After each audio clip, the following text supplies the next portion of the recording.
өнгөрсөн намрын жуулганаар бид нар төсөө баталсан. Тэгээд төсөвдөр маань боловсролыг одоо дэмжих жил 26 хоног зарласан биднэрт бол их хүлээлт байсан. Хөрөнгө оруулалтыг зайлшгүй нэмжээж л боловсролын жил гэж ярина гэдэг.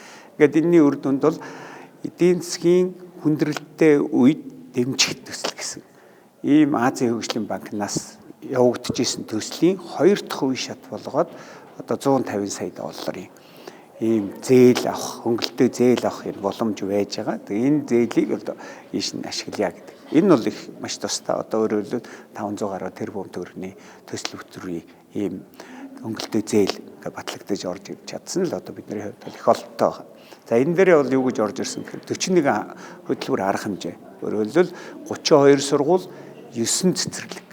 Одоо нийслэлд бол одоо хамгийн их асуудал хүндрээд байгаа. Саяны нөгөө даац хэтрээд энээс болоод нэг ангид тэр хүүхдийн тоо нэтрэх, нэг сургуулийн тоо 1800 2000 дотор байх хэвээр юм маань 6000 5000 ингээ хүрээд ирэхээр сургалтын чанар алдагдаад байгаа учраас нийслэлд ахиу тавья гэсэн. Тэгээд яамнаас сургуулж ирсэн төсөл нь бол 17 сургууль нь нийслэлд гэж 15 сургууль нь нөгөө 32-ыг чинь орон нутагт гэж орж ирсэн бол бид нэр энийг 22 нь нийслэлд барья, нэг 75% нь ингээд ордгоор орё гэсэн ийм шинчилсэн зүйлүүдийг бид нэр оруулж ирээд явж байна. Одоо яг Азийн хөгжлийн банктайгаа одоо яриа хэлцээр хийх. Тэгээ энэтэй холбоотой за тэгвэл нийслэлд асуудал гардаг шүү дээ. Нийслэлд одоо үнэхээр газар нь байгаа юм уу?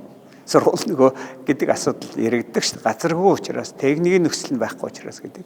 Тэгээ энэ дэр бол одоо нийслэлийнхаа засаг даргын тамгын газар тэнд судалгаа хийж байгаа хүмүүстэй яриад нийслэлийн боловсролын газартайгаа ярьж байгаад бид нэр харин 33 газрыг бол чөлөөлүүлчихэд байж байгаа. Тэгээ 33 газар дээр энэ шинээр барих юмнуудыг барья. Тэгээд энийг барьсан жишээлбэл нисгэд барьяч гэдэг юм те.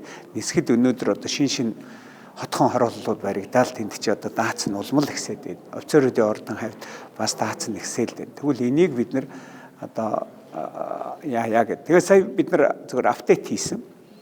Нөгөө 108 сургуулиас маань өнгөрсөн жилийн төсөвт суусан ашиглалтанд орсон барилгууд энэ жил шинээр бас суусан улсын төсөвт суусныг хасахаар бол нэг 86 сургууль 82 цэцэрлэг шинээр барихаар ингээд ямар ч байсан нөгөө зорилгод бүрлэгт маань хүрээд яваад байгаа. Ийм үр дүнтэй л байна.